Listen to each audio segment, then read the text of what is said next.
It's my final day in Malacca, and today I'm heading out of the old town to the city, visit a couple of malls to see if I can find some boxer shorts, because the ones I have are full of holes and I think are starting to grow fungi on them. That's not that bad, but I need some boxer shorts, so let's go and do a bit of shopping in old Malacca. As usual, I don't do anything without a coffee. I've now tried 5 coffee shops and they're all bloody closed, every single one of them. Is there something about not drinking coffee on a Thursday in Malacca? What's going on? Apparently there's one down here called Mod's Coffee Shop, so let's hope it's 6th time lucky. After coffee, it says. Is it open? Yes, it is. Hello. I'm good, how are you? Americano? No. No Americano. I said Americano, everything like that. Oh, okay. Well, I don't know what he said, but no Americano. How can he be a coffee shop and not sell Americano? So that's 6. What's going on, Malacca? Just up this street there's a place called Kneading Peace. Kneading as in kneading bread. Kneading Peace Social Enterprise, which is apparently not your average coffee shop, and it's just here on my left, so let's hope this place is bloody open. Looks like I'm in luck here. Wow, what a great place.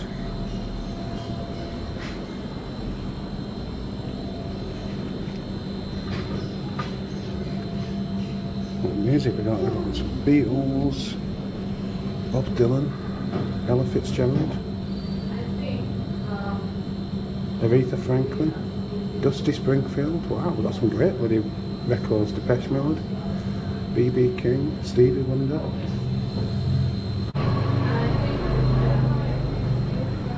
What a beautiful place. There's an art gallery upstairs as well. See, this coffee shop supports refugees, and wow, got all these pictures here of famous people who were refugees. Albert Einstein, MIA, Marlene Dietrich, Freddie Mercury, and I've just gone and had a little play on that guitar over there. That's what happens, you see. 6 coffee shops were closed for me to find this place. I didn't even know this place existed, and it's really cool. It even comes with a lovely little biscuit, look.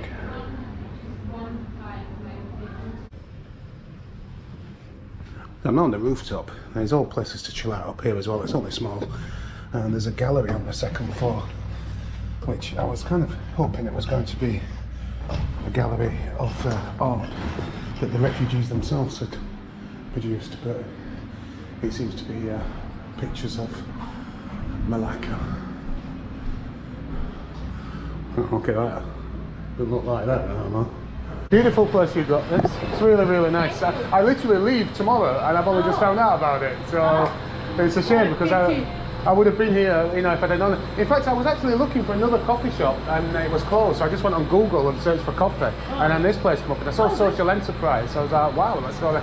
But yeah, it's incredible. How many refugees have you had, like, coming through? So when we started, we made it a 6-month training program. Okay. And then we had about 5 people who completed it, but always had to interrupt again because of lockdown. Yeah. So it was not really representative. And now we shortened it to 2 months. Okay. Because most refugees are in KL, and so they have to move to Malacca for the time of the duration of the program. Yeah, it's going to be challenging for some of them because they still want to keep their place there, but how to pay the rent. So now the 2 who are here now just started yesterday. Right, okay. And so it's it's the first round of like trying it like this. So and so you like kind of train them in like hospitality then? We train them mainly in baking, so all the stuff, I mean baking and cooking, like all the stuff we sell is made by them. Made by them, okay. And so that where it says there F&B, what is F&B? Food and beverage. It's been recommended. What could it possibly mean, food and beverage?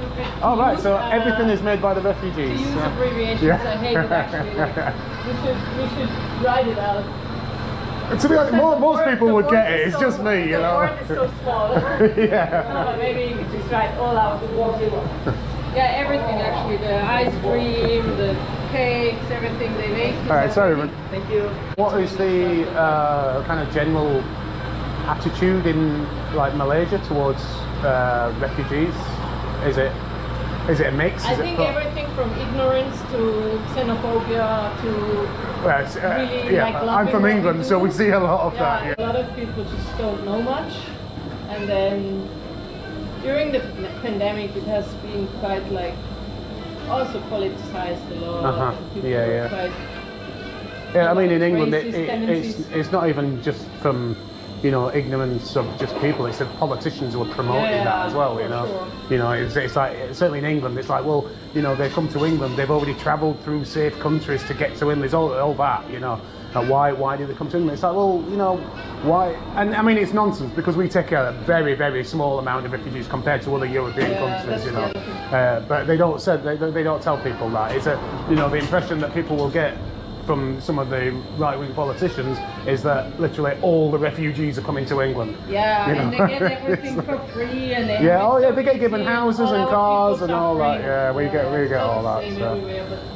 This is also part of the reason why we wanted to have this place. Yeah. My intention was never like, I don't have any ambition to run another cafe in Malacca because there's enough. But yeah, we wanted to be also a bit of a community space. Yeah, to raise And you're from Switzerland? Switzerland. Okay. Yeah. Well, it's absolutely beautiful, and I'll leave the Google Maps with you, and it's it's perfect. So I wish I'd have discovered it like, you know, earlier. So literally my last day. So thank you very much. Anyway, take care. Bye. What a beautiful place. If you're in Malacca, go and check that place out. It's called Kneading Peace. Kneading. It's a great name actually. Now I realise what they're all about. Kneading bread and kneading peace. All the foods and drinks is made by the refugees. Just absolutely amazing. Look at this funky piece of street art. We're not in the old town now. We walked out of the old town, we're in the kind of city centre part, but we still got this huge piece of street art by, well, it says cloak work up there. I have seen this cloak graffiti around in Malaysia, so maybe that's the name of the artist. Very nice. Look how much colour it adds to the street. People say that street art is ugly. I mean, let's look at it. Dull, boring, bright and beautiful. One good thing about coming out of the old town is you get a lot of these old hawker style food places where there's a number of like kind of street food vendors around, and you have to buy a drink to sit in here. And yeah, so I've just basically gone for the first thing I've seen, which is unlike me. Normally it takes me about 3 hours of walking around. So I've gone for duck noodles, which I think is coming now. It's cost £1.50, so let's see what it looks like. Okay. Duck noodles, 7 ringgit. This is the area to come to. If you want cheap food, just walk away from the old town of Malacca. Head up here, it's about, what, 10 minutes walk away. Tons of hawker restaurants where you're paying, well, I just paid 7 for duck. And pretty damn good it was as well.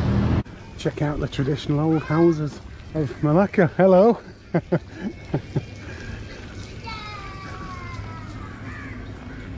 All the little kids around here. That's the third one actually. And he shouts hello. Not used to seeing tourists around here, I guess. Come across another plaza, Sun Seng Plaza. So let's go and give this one a go. This one looks like it's a little bit older, so it might have some local shops in rather than your big name brands. And that's what I'm after. Cheap is the word here. Might be in luck here. I've spotted the boxer shorts section. This is what I'm after. It was a success. The bum experience, or whatever it was called, came through. I bought myself 4 pairs of boxer shorts. 2 of them were more expensive than the other 2 because they're made of a super thin material, so they'll feel pretty sexy. And yeah, so hopefully they'll fit. I went for the extra large. I mean, I am in Asia, so maybe the extra large would be too small. But anyway, I have my boxer shorts. You can smell durian. But I'm going to keep on. I'm going to keep going to these other two malls. Quite enjoying my little day out of the historic old town, seeing a bit of the actual city of Malacca. Here we are then at the K7 Malacca Community Mall.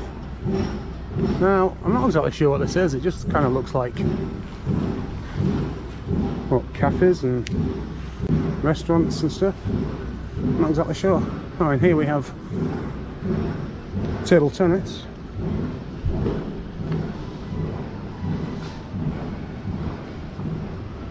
Is there anything going on? We have a gallery here. What is this crazy place? Not a great deal going on in the old community mall.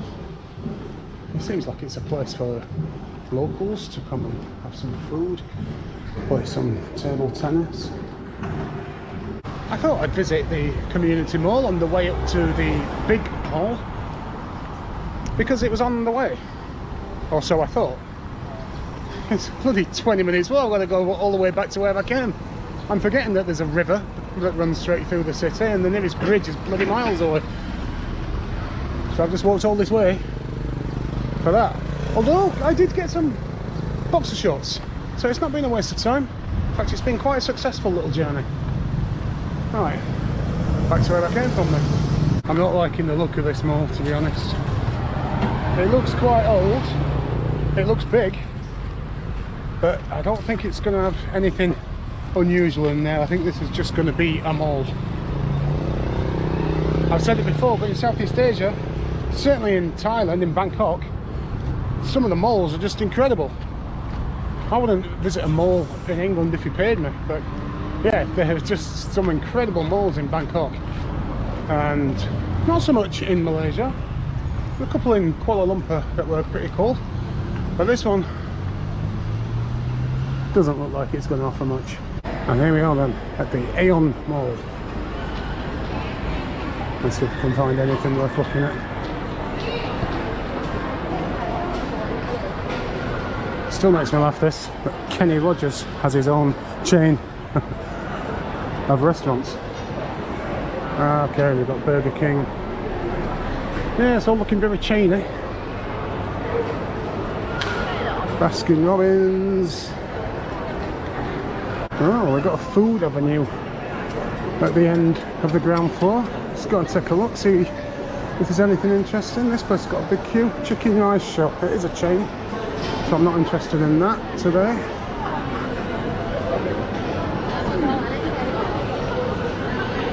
All looks a bit chainy, to be honest. What are these things? One thing I didn't expect to find in this mall is a bloody ghost train. Well, I don't know what it is actually. I think it's one of these that you walk around. I don't know if there's any live actors because there's no English. It's all just in Malaysian. But I can't turn this down, can I? Why am I going first? Well, there's not much going on so far.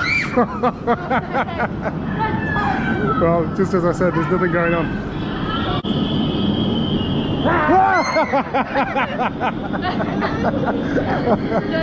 Go on, after you.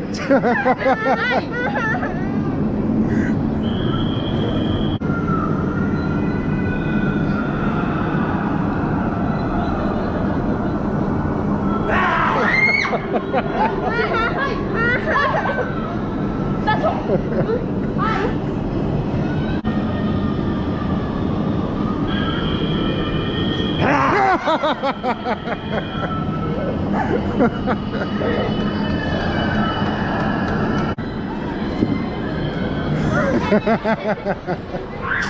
you know what? I mean, it was basically a bunch of black curtains, wasn't it? The odd little kind of model of some monster, and just somebody shouting as you walk past. But they are good fun. There were two bloody little kids who were behind me, absolutely terrified. I don't know why they were stood behind me. Like, I'm going to really save them. The only thing really that I need now is some socks, but I'm reluctant to buy socks, to be honest, because I've seen them everywhere. But when I buy socks, I like them to be funky, and they're all a bit plain. So I might wait until Vietnam to buy my socks. And not only will they be cheaper, but I'm sure Vietnam will have some crazy socks. After all, that's what people say about Vietnam. It's the land of crazy socks. Need a bloody TK Maxx. That's what we need. TK Maxx have always got funky socks at reasonable prices. I don't think there's TK Maxx in Malaysia. Bloody hell. Look at this. Oh my god. They've actually got cuddly durian. Oh my god. This is so cool. How freaking cool is this? If I'm going to find some funky socks anywhere, it's going to be in Socks World, isn't it? Well, Socks World was a right disappointment. Two reasons. One, when I saw all the funky socks, all the colourful ones, all the ones that I was interested in, they were kids' socks. When I finally found the men's section, they're just grey and black, just dull. And very expensive. Looks like it's been absolutely belting it down while I've been in the mall. Well, the mall wasn't really too exciting. The highlight was protecting the two Malaysian kids from the horrors of the ghost walk. Yes.